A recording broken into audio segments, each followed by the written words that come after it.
Hello and welcome back to episode 14 of my Brazilian Jiu-Jitsu competition journey. I'm back, and it turns out the music that they were playing in the background was U2.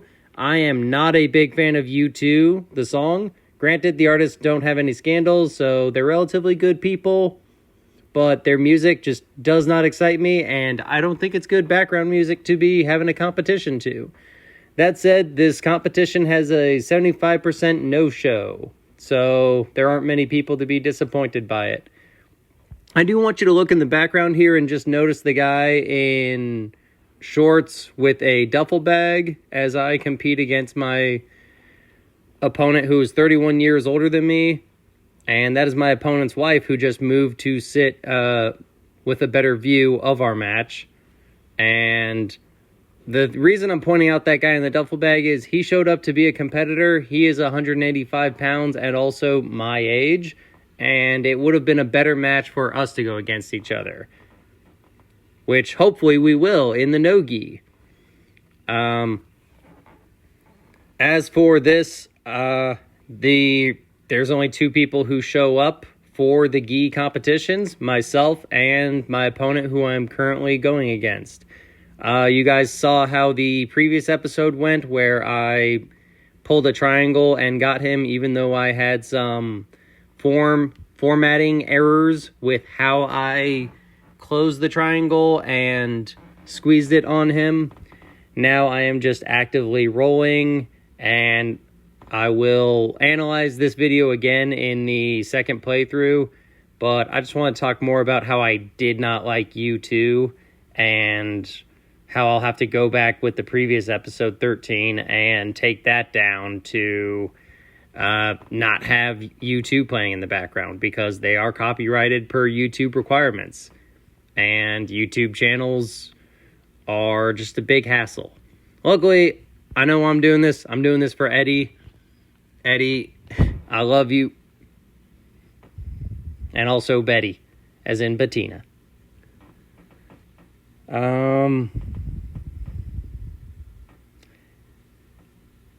This is a fun way to spend Easter. I am so glad that this is how I spent my Easter Sunday. Just aggressively touching another male and going back and forth with him. The saddest part is that these do count as actual wins on my record, which is the only reason I'm including this video and the next one. Yeah, I'll talk more about this, but I did just shoot a very dangerous move when you shoot an arm bar from the top.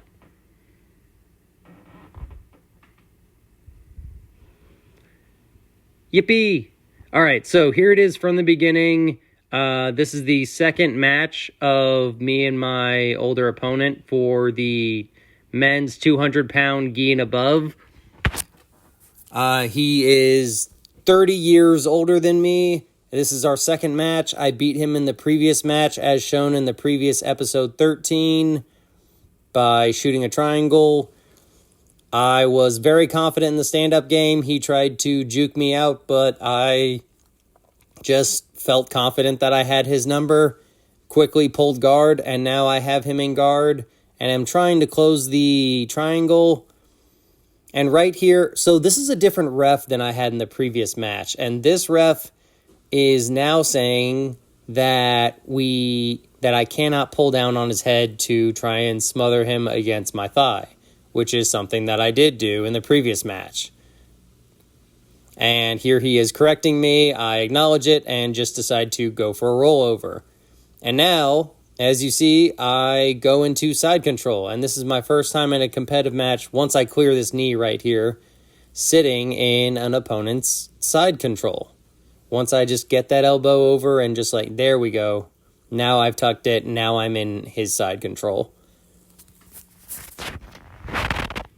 And now I push to mount because I am not a big fan of the knee on belly. I feel like it is cruel and unusual punishment and excessive torture to the opponent. And this opponent is a really nice guy who doesn't deserve to be punished for anything.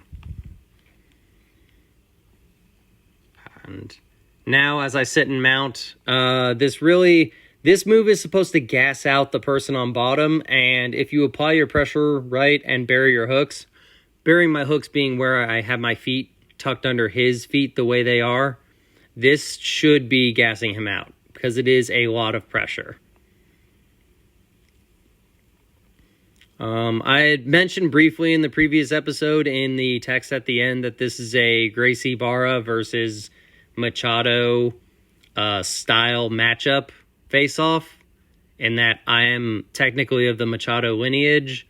Here I am trying to shoot a armbar and completely failing to get my foot over his head. For a better version of that, refer back to episode 5, my no-gi bronze medal championship at Naga. Now I am sitting in guard and trying to do something. And this will end up being a first. And it's pretty interesting, but it's also really dangerous to shoot an armbar from the top down because you have gravity entirely on your side. I very well could have played this so much worse. But luckily, I was moving slowly and I was in good control, and my opponent did tap before any damage truly happened, thankfully. Per COD rules, this is my RC kill, but it's one more to the win streak. So now I go from 3 in a row to 4 in a row, and I win a gold for the gi United Grappling tournament for 200-pound males. And honestly, this gold means a little less than the previous one from New Breed. And that's now I just have no gi ahead of me, and I'm going to clock that out. I will see you guys on the next episode.